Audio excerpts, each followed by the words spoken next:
A few brief words on revision before your exam. First thing to remember is you've already got some excellent advice available on revision in the examination revision guide, which is in the material that was sent to you at the beginning of the course. There's also on the student home pages a page dedicated to revising. There's a downloadable booklet available there, lots of other advice. And if you still have concerns about revising and the exam itself, do get in touch with the student advisor at the regional office. They're very helpful, and so the Open University has been doing this now for 40 years, so there's nothing that they can't help you with. So use those resources that are available. I'm going to just say a few more words. Key to successful exams is PLC. Not TLC, tender loving care, but PLC as in public limited company. The P stands for planning, and the planning is necessary in two areas. First of all, actually in how you use this time before the exam. You have a number of resources that are available to you. The most important is the time. So work out what time you're going to have available between now and the exam date and fit what you need to revise into that. You've also got lots of other resources. Some of them are sitting behind me here, your manuals, the other books that have been made available to you. Don't forget the notes that you've taken as you've read through the year, or the comments that have been made on TMAs. Your TMAs themselves, what you've already written on a subject, are useful for revising.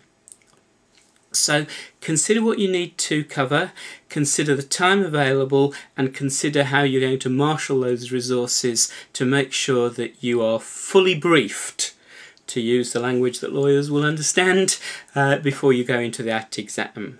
Second thing to remember is that plan that time, but also monitor how that time is coming on. So if you don't want to be in the position of you're 2 days from the exam and you realise you've still got 3/4 of the course to review. The slides that I sent you should also be quite helpful in this. The second important area for planning is in the exam room itself. Now, I don't know what you're like, but when I go into an exam and they turn the piece of paper over, I look at the paper and I think, well, give yourself time just to calm down. And when you've done that, you can you've let the panic subside, and you can carefully decide which questions are going to give you the best opportunity to impress the examiner. Now, I can't say in advance, partly because I haven't seen the paper, but I don't know what you feel most confident. Are you better with problem questions? Are you better with essay questions? Which areas are your particular strengths? Play to your strengths. Carefully decide which questions you're going to use. Then prepare a logical, structured answer. And remember some of the comments that I've been making on your ETMAs. If it's a problem question, then structure it to answer that problem. Avoid, and this can easily happen in a panic situation in an exam, of saying all you know about a subject and just tacking on a bit of application right at the end. Don't waste the time. Don't go in there with a long introduction saying what you're going to say. Your examiner can only give you credit for what you've actually said, not what you're going to say. Have a legal authority to back any assertion of law. And at the end of this planning session, you should have mapped out an answer so that all you have to do now is actually turn that essay plan, write it down into the completed answer. Of course, it's always got the advantage that if you do get the timing wrong, you can always make a clear note to the examiner saying, please see my essay plan. So do that. Also plan into your time a few minutes to review at the end. Reading through identifies any bloopers and helps you see if there's something missing. I know what it's like after an exam. The moment you walk out of the exam room you think, oh, I should have said that, I should have said the other. if you read your essay through in those last few minutes, you could well identify it there and be able to resolve it so you don't have any regrets later. Having spent the time preparing your plan and having put in some time for review, you can then work out how much time you need to answer each question and then stick to that timing. So P is for planning, L is for linking. Our brains enable us to remember by links. Everything that we've done, every experience we've had provides new links. You know, perhaps, you get to my age, there's a smell and it brings back a memory of an event that happened in childhood. It's because there was some link in your brain which linked the smell to the event, and you know, perhaps as much as 40, 45, even longer, years later, that link is re-triggered. The more you use those links, the stronger it becomes. So review, review, and review again. Lots of ways of making those links. Some people use mind maps or spidergrams. Now, it works for some, doesn't work for others. And what I would say for you, don't religiously follow somebody else's ideas. Find out what works for you and use it. So spidergrams, mind maps are one way of putting the links in. Lists themselves, 1, 2, 3, 4. Very good way of linking that information together. Pictures to trigger links.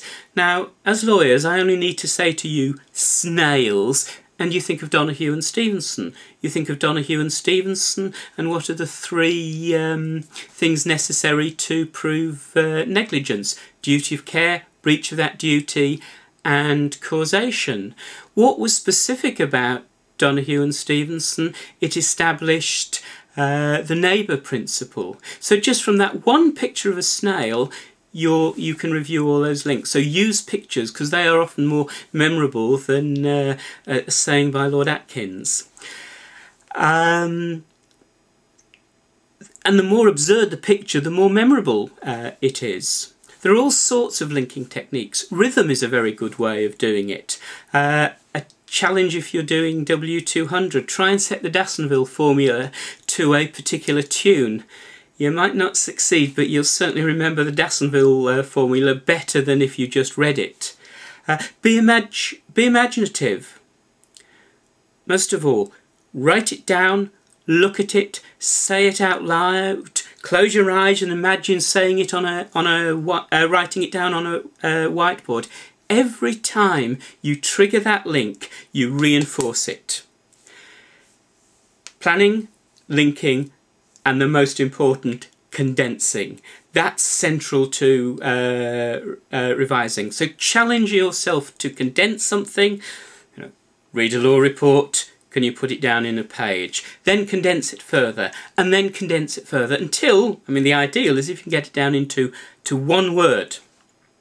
Case cards. Again, I've seen students write in very small writing lots of information on a piece of card. No, it's the condensing, that process of condensing, which gets you to memorise it.